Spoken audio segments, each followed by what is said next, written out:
kita cukup bisa memberikan kamu bisa. Oke. Kamu pasti bisa. Kalau anak memang kamu Bang Kamal ini kayaknya ngikut dari ayahnya. Oh enggak. Justru Soalnya gini, awalnya saya sebagai driver taksi. 1 tahun Iya. periode sekolah, tapi dia bisa dapat 4 beasiswa.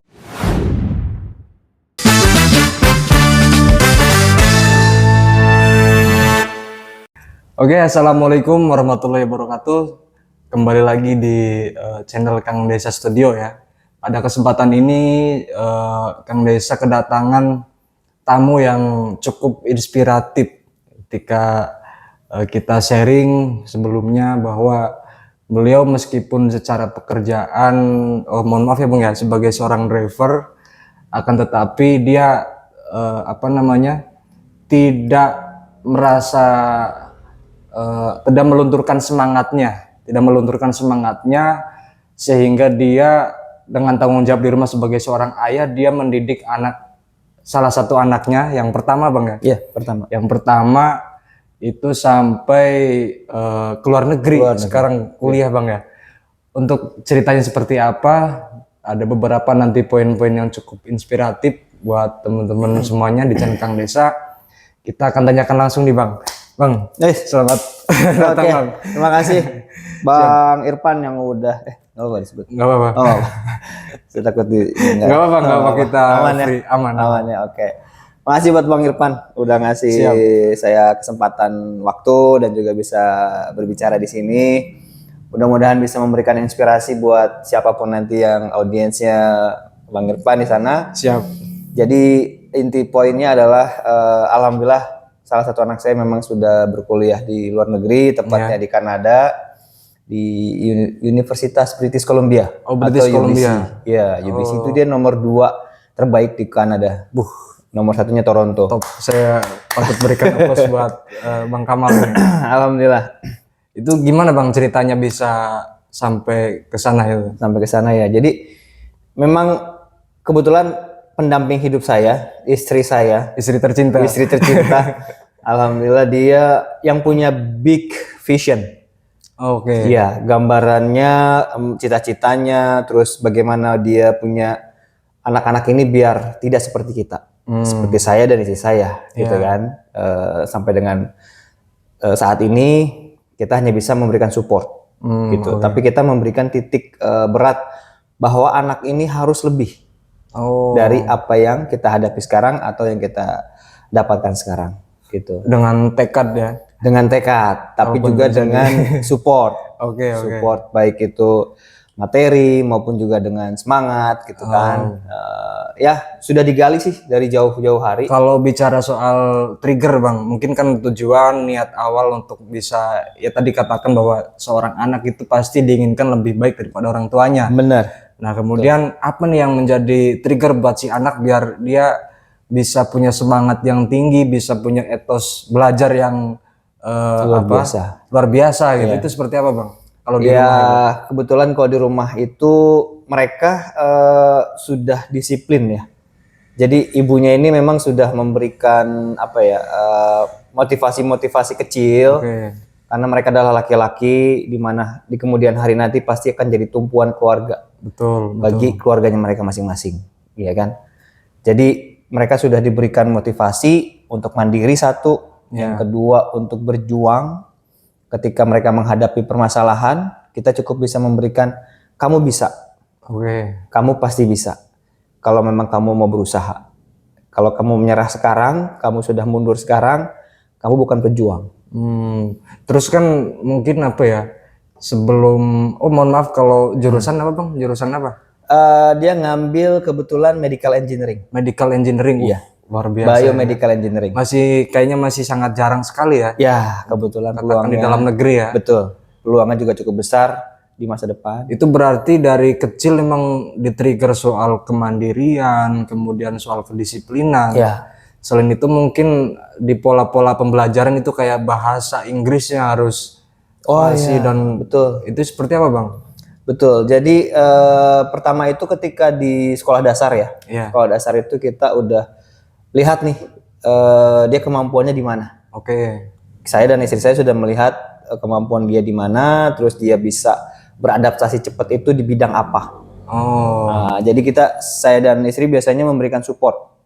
Kamu mau ikut lomba apa? Kamu mau bikin apa? Kayaknya kemampuan anak Bang Kamal ini kayaknya ngikut dari ayahnya. Waduh. Soalnya gini kayak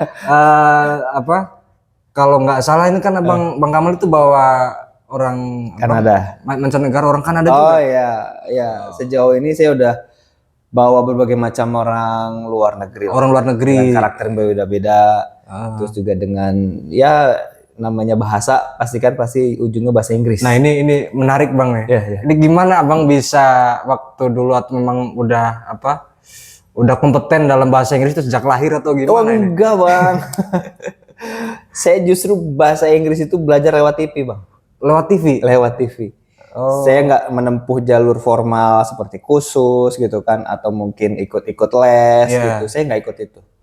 Bahkan di sekolah saya pun normal. Dari nonton TV aja bisa jadi ilmu ya? Ilmu, bener. Jadi saya suka sama yang namanya bukan video ya, film.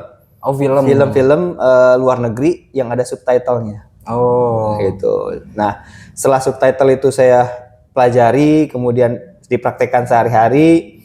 Memang sih yang pertama pasti mental. Iya, kadang kita baca di subtitle aja keskip Bang. Ya, benar. Udah ada slide film yang lain itu keskip. Ya. Aduh, gimana gitu ya. Terutama film-film drama yang dimana bahasanya itu kan keseharian ya, keseharian yang dipakai.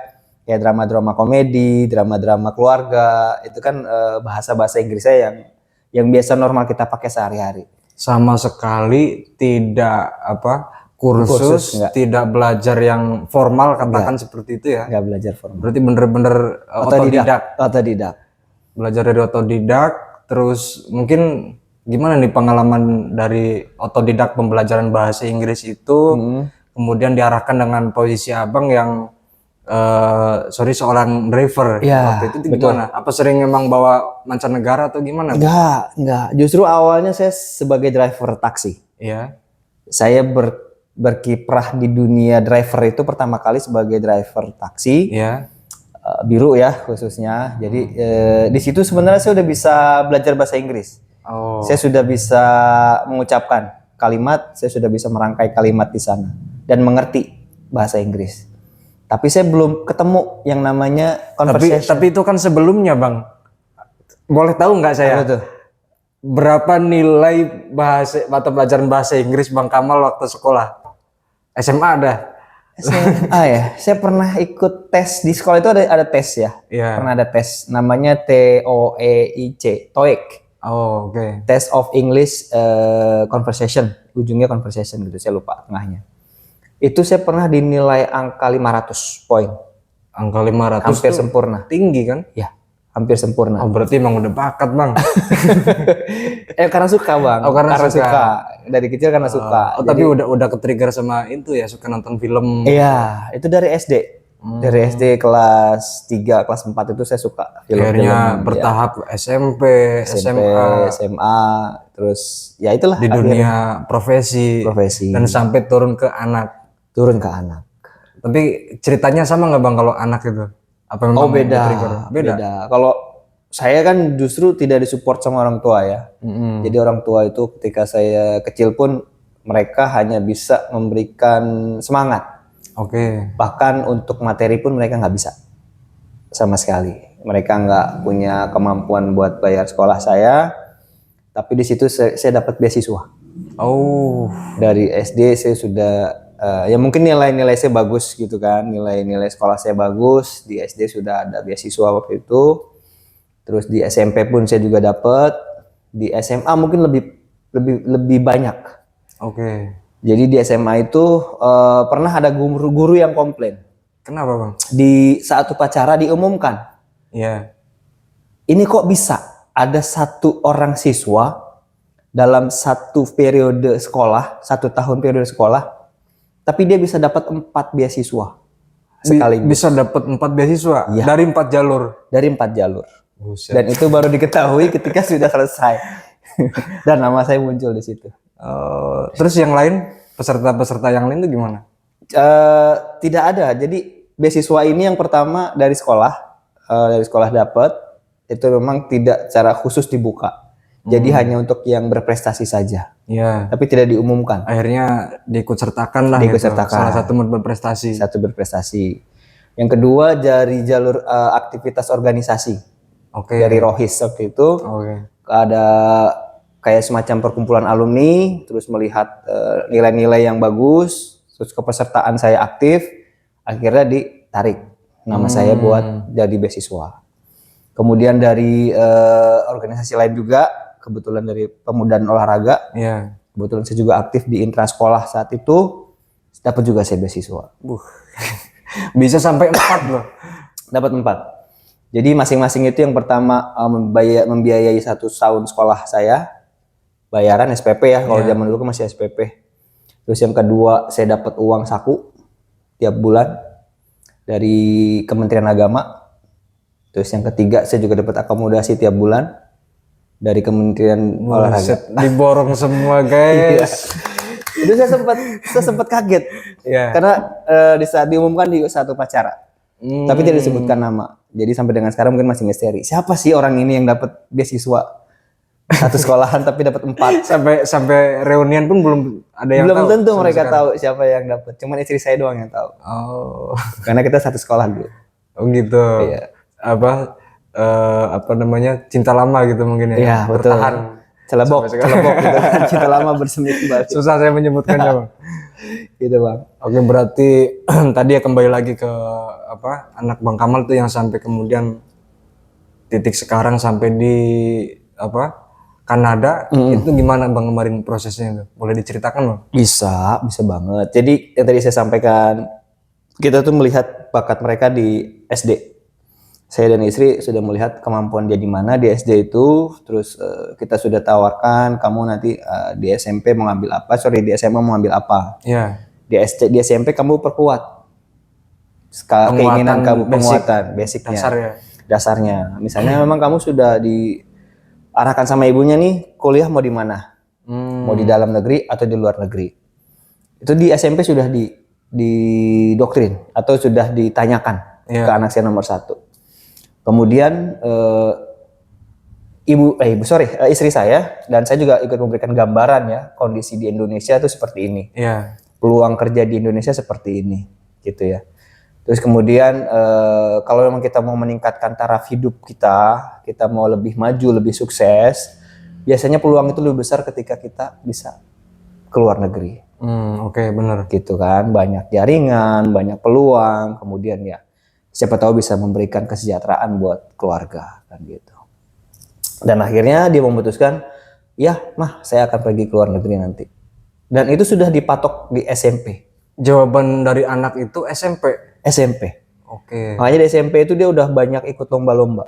Oh. Dimanapun ada lomba dia searching, dia cari. Tapi udah kayak tertuju ke arah mana nih tujuannya? Misalkan saya mau ambil di luar negeri, saya pengen jurusan kayak yang sekarang diambil. Itu sesuai nggak sama keinginan passionnya dia dari SMP? Passionnya dia sebenarnya SMP itu kalau bisa dibilang ke arah dunia teknologi, IT mungkin. IT ya. Iya, IT coding gitu kan. Terus pokoknya bahasa-bahasa teknologi informasi lah gitu ya, komputerisasi. Bahkan dia sempat di SMP itu bikin game. Dan itu masa SMP? Itu SMP. Dia udah bikin game yang grafiknya itu udah bisa kayak game-game yang udah di PS5. Buset. Dia bikin kota sendiri. 3 dimensi atau apa? 3 dimensi, bener. Dia udah bikin kota sendiri, udah bikin lebih kayak game-game penjelajahan. Tantangan penjelajahan, petualangan kayak gitu. Dia udah bikin game gitu. Kemudian di SMA itu, di SMP sudah ditanyakan, kamu SMA-nya mau di mana?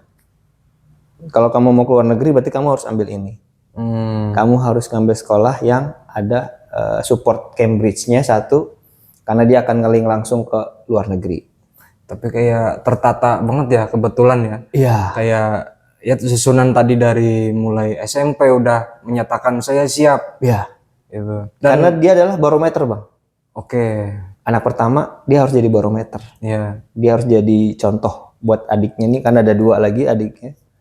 Jadi itu adalah rule mode yang dibuat istri saya dan saya untuk bagaimana bisa Bener-bener kerjasamanya ini, kolaborasi yang luar betul, biasa bang. betul. Tapi di luar kolaborasi itu pun juga ya namanya rumah tangga pasti ada ya. Iya. Menyatukan dua kepala, menyatukan dua persepsi itu kan tidak serta-merta bisa sejalan. Maksudnya yang gini bang, saya tidak menjustis ya, artinya tidak semua pasangan mampu melakukan itu dan tidak semua orang tua juga mungkin ini bisa jadi inspirasi ya. Bisa jadi inspirasi bagaimana kemudian bisa melakukan pola pendidikan terhadap anaknya. Ini tujuannya mau kemana? Betul. Itu. Dan saya sama istri tidak pernah memaksakan. Baik nilai, kemudian baik kamu harus ke sana, kamu harus ke sini, nilai harus segini, tidak. Kita hanya memberikan gambaran. Kamu kalau mau ke sana berarti nilai kamu harus segini. Kalau kamu menilai segini berarti cara belajar kamu harusnya gimana. Jadi mereka dirangsang untuk berpikir. Tapi biasanya gini bang, saya juga merasakan ya, mungkin sebagai pengalaman itu antara kita cita-cita dari kecil sampai kenyataan, realita dan perjalanan sampai dewasa itu kadang ada hal masuk angin bang, belok-belok bang. Iya betul banget. Pasti. Waktu kecil cita-cita jadi pilot bang. Itu kan umum ya. Iya. Ketika anak kecil saya kira jadi presiden pak. Belum. Jadi apa deh? Saya mau jadi pilot gitu, atau saya mau jadi dokter atau jadi yang lain gitu. Tapi kemudian mungkin itu hanya sebatas cita-cita, tidak di-trigger dengan kemampuan, kemudian tidak diluruskan dengan tujuannya. Betul. Gitu, bang. Betul. Semuanya pasti ada yang namanya source, sumber lah gitu. Kita boleh pengen A, B, C, D gitu kan. Nah tapi kita harus tahu juga source-nya sejauh mana, nih kemampuan kita sejauh mana. Gitu ya. Kalau anak saya yang pertama ini sebenarnya supportnya tuh di istri. Saya pun juga sempat hopeless. Kenapa? Karena orang pertama di keluarga besar saya dan istri yang keluar negeri. Yang harus keluar negeri. Itu kan sebuah tantangan yang luar biasa ya. Iya bang, menarik itu bang. Pasti bang, pasti menarik. Yang pertama itu benar-benar mentalnya harus kita bangun, terus juga kita harus supportnya harus kita pikirkan, apa yang harus kita siapkan. Jadi si anak pun ketika dia sudah siap, kita pun juga siap. Jadi nggak hanya sebatas kamu kita suruh, kita dorong, tapi kitanya diem bae di pojokan gitu kan, anak juga kasihan. Nah, terus gini bang, itu kemudian bisa mengkolaborasikan antara effort si anak dengan orang tua itu gimana bang? Membondingnya. Membondingnya. Oke. Jadi kalau kita sih gambaran ke depan, kita benar-benar, apalagi istri saya nih ya. Kadang kan gini bang, sorry bang, saya potong. Kadang ini banyak terjadi bang ya.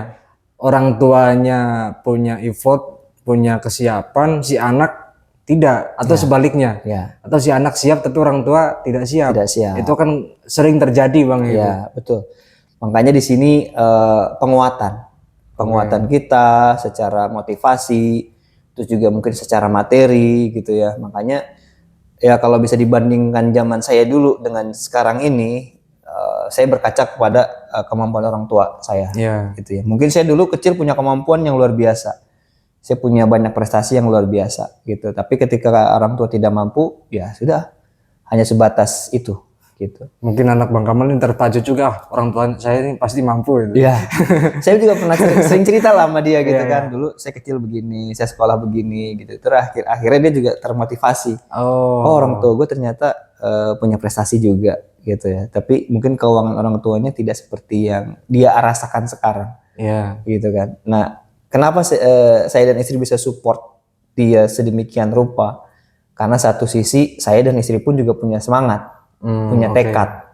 Bagaimana bisa mensupport anak-anak ini untuk bisa sukses. Yang pertama ya dari diri saya sendiri gitu ya. Bagaimana untuk mengupgrade diri. Meskipun memang pekerjaan saya sebatas driver. Sebatas driver di mana memang kadang dipandang sebelah mata. Betul. Gitu ya. Dengan apa yang kita hanya bisa mengendarai kendaraan, tidak lebih gitu ya. Tapi di sini kembali lagi, ketika kita bisa menguasai bahasa asing, kemudian kita bisa bekerja untuk mereka, untuk orang-orang asing, mungkin secara materi pun mereka juga pertimbangannya pasti akan melihat negaranya gitu ya. Oh. Misalnya sekarang saya bekerja di perusahaan multinasional gitu, maka mereka akan mengikuti pembayaran seperti yang dilakukan di negara gitu. dasarnya seperti itu, negara awalnya berdiri gitu ya. Jadi ya sejauh ini yang saya rasakan secara materi pun sudah lebih dari cukup.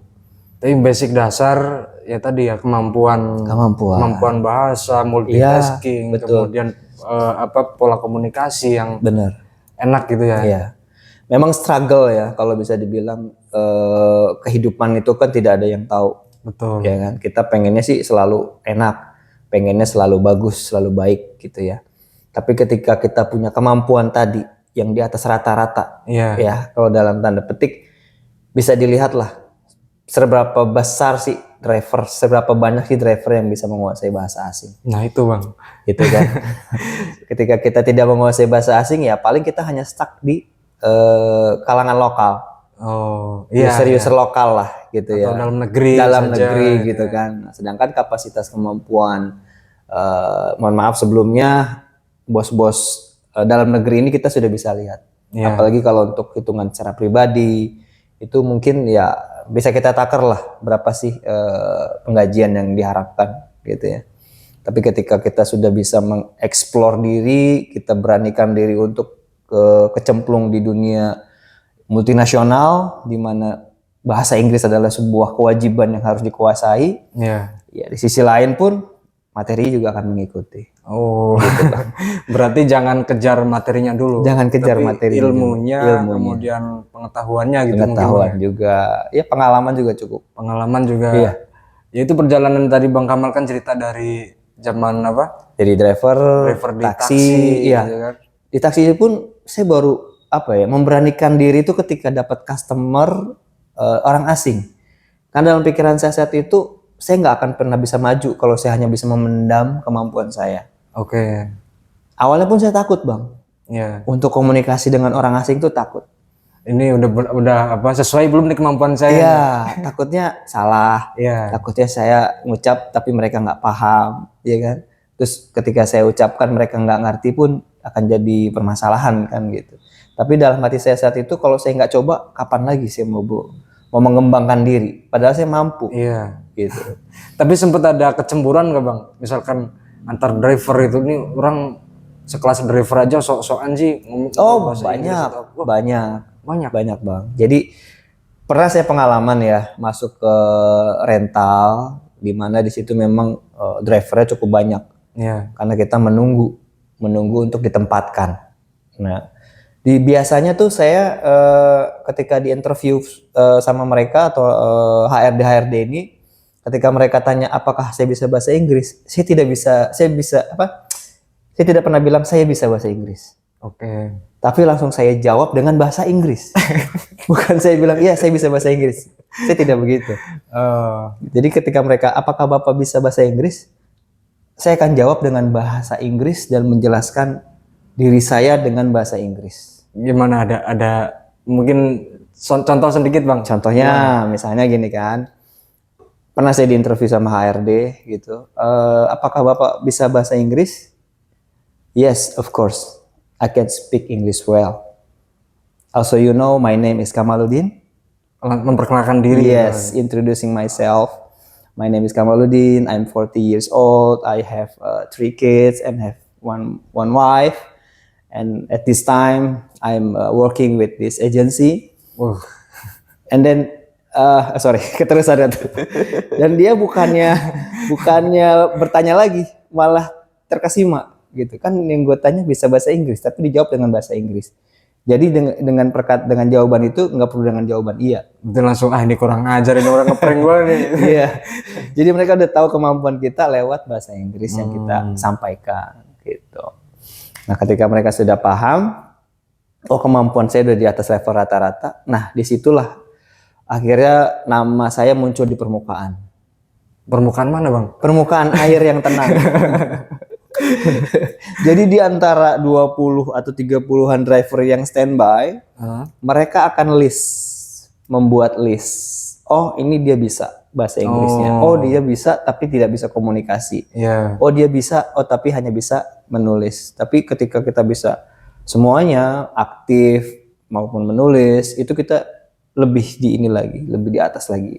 Oh, Jadi siap. peluang-peluang untuk perusahaan-perusahaan multinasional nama kita akan dimunculkan. Gitu, mengalahkan 29 peserta yang lainnya. Dan hanya the one and only. Oke, terima kasih Bang Kamal nih atas sharingnya. Mungkin ada poin-poin yang ingin disampaikan, Bang. Poin-poin yang disampaikan adalah kita bisa merubah nasib diri kita sendiri. Lewat apa? Yang pertama dari diri kita sendiri. Yang kedua dalam mendidik keluarga. Ya. Jadi kalau kita mau anak kita lebih baik dari kita, pengalaman yang kita punya, kita jadikan pelajaran, kita sempurnakan lagi ke mereka. Lewat apa? Lewat tadi support, baik secara materi, baik secara moral, baik secara kemampuan. Dan effort sebagai orang tua tuh harus lebih tinggi. Betul. Daripada anak. Ya. Yang penting cara komunikasi juga kita harus bisa membedakan ya. Bagaimana komunikasi ke anak pertama, anak kedua, anak ketiga. Karena biar bagaimanapun juga usia mereka kan beda.